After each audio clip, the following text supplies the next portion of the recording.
And yes, when I first decided to run for this seat, a lot of people were like, "You are going against," because the current representative hadn't yet retired, hadn't announced his retirement when I decided to run for this office. And what Denise talked about earlier in terms of jumping into the race, and I hope my brother Ali will get into this in terms of like, what does this look like for African immigrants in general, right? When we talk about this occupying this political space and what that means, there's a process there that a lot of us don't even know that exists. The institution of the political arena is so convoluted and complex that if you have no idea how it works, it doesn't matter what you do. You also have to remember that when it comes to the African immigrant community, there is cultural differences, there's language barriers, there's a lot of factors that are not being factored into those policies. And that's the voice that I'll bring, and not saying the rest of the population, is left behind. That's not the case at all. It's going to make sure that all the community, the entire community in its holistic nature, is being addressed. And the voices that have been missing from that table are finally at that table.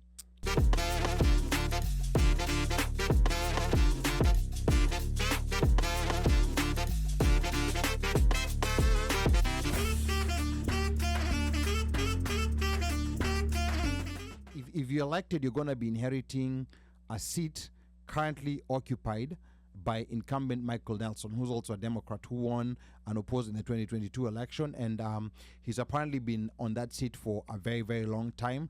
There's been a lot of redistricting, like within that area. So it was very confusing when I was researching the area, because I've been to Minnesota before. I've been to Brooklyn Park, but I can't tell you what's where, so I was seeing, like there were parts that were heavily Republican, there were parts that were heavily Democrat, but now you're running against Republican Brad Olson.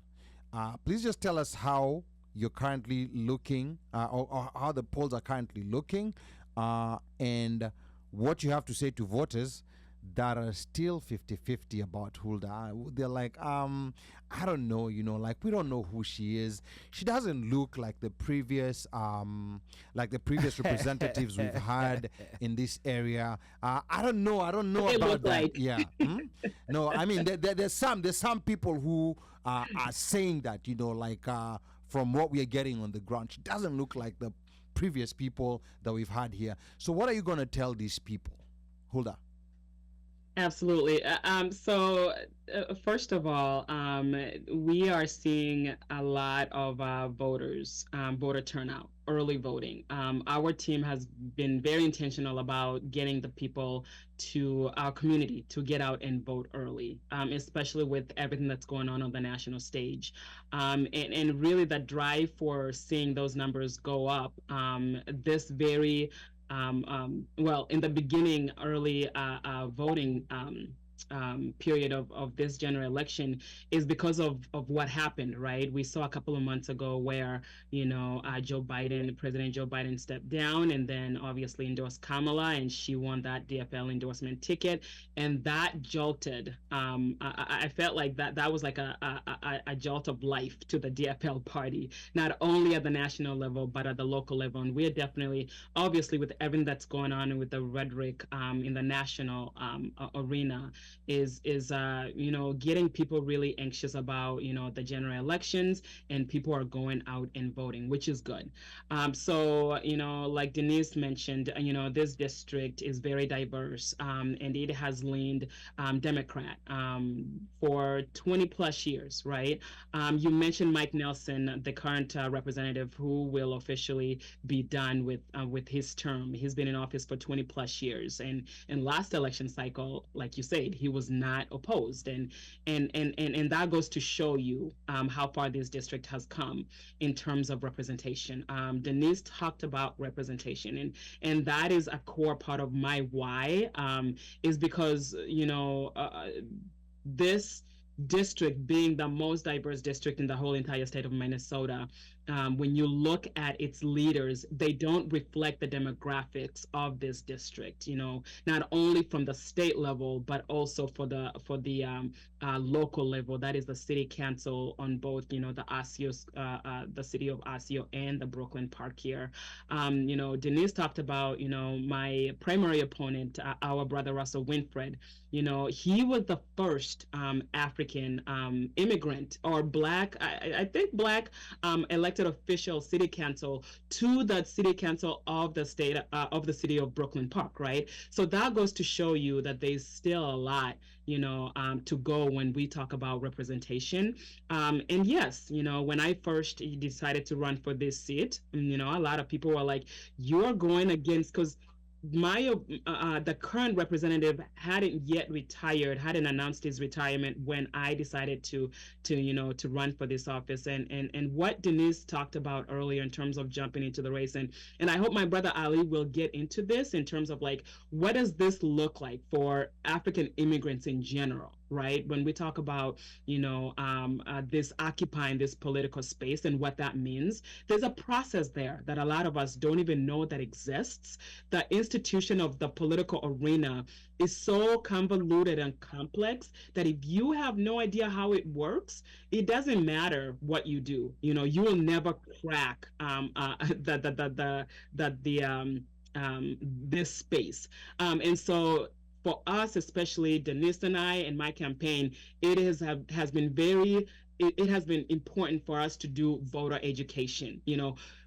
Really talking about how this process works, because elections don't start in quote November when you go vote. They start all the way in February when you energize your community to get together and caucus for you. And then from there, they, become delegates who then go to the convention in between April and May, and then vote for you as the party's, nominee ticket, because if you get that ticket, that gets you closer to the next part of the process. And that next part of the process is if there's a primary. For example, we had a primary because for our convention, it was so heated that we, both me and Russell, left without an endorsement, so that put us on really on the primaries, allowing voters to decide who their nominated candidate is.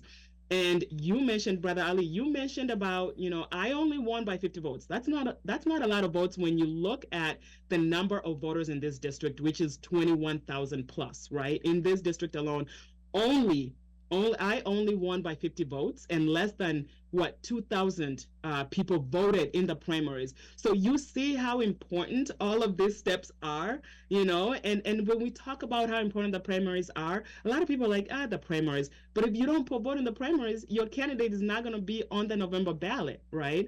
And so we have a long way to go in terms of mobilizing around, educating our community about how the process works. Number two, creating an environment where our people who are interested in running for these offices can come and get the one-on-one about politics. So, because this is a game, and you have to know the rules of the game to be successful in this game.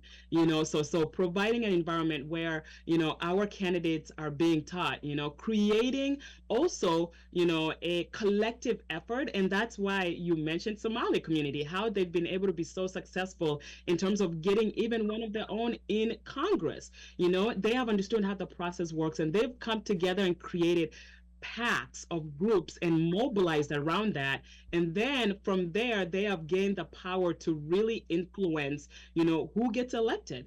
And people and elected officials and party leaders understand the magnitude of that. So they go to them instead of the Somali community going to those elected officials. And we still are, the rest of us African immigrants, especially, us, the Liberian community, the Kenyan community, the Nigerian community within this district, we're still working around how are we going to come together to create a political powerhouse within the Brooklyn, where people are coming to us, influencers are coming to us talking about, we need your support, instead of us going and begging for a space at that table, right? So there's a lot that goes into this process. And so for me, it came down to me wanting to serve this community. And it didn't matter whether or not I was going against, an incumbent who's been in office for 22 years, because I understood the magnitude of the voice that I needed to bring to the table, right? Because we didn't have that representation. And when I keep on talking about we don't have representation, and I really want to focus on issues that pertains to the African immigrant community and the African American community, I'm not saying that the rest that of the population that makes up this district don't matter. They do matter, but guess what? A lot of the policies that have been created in the past already cater to most of the issues that really pertains to these other groups. But the big key items like housing that impacts everybody, it don't matter what group you come from, healthcare, early childhood education, all of those things pertains to all of us, no matter your skin color, no matter your background. But at the same time, we also have to remember that when it comes to the African immigrant community, there is cultural differences, there's language barriers, there's a lot of factors that are not being factored into those policies. And that's the voice that I'll bring, and not saying the rest of the population, is left behind. That's not the case at all. It's going to make sure that all the entire community in its holistic nature is being addressed, and the voices that have been missing from that table are finally at that table.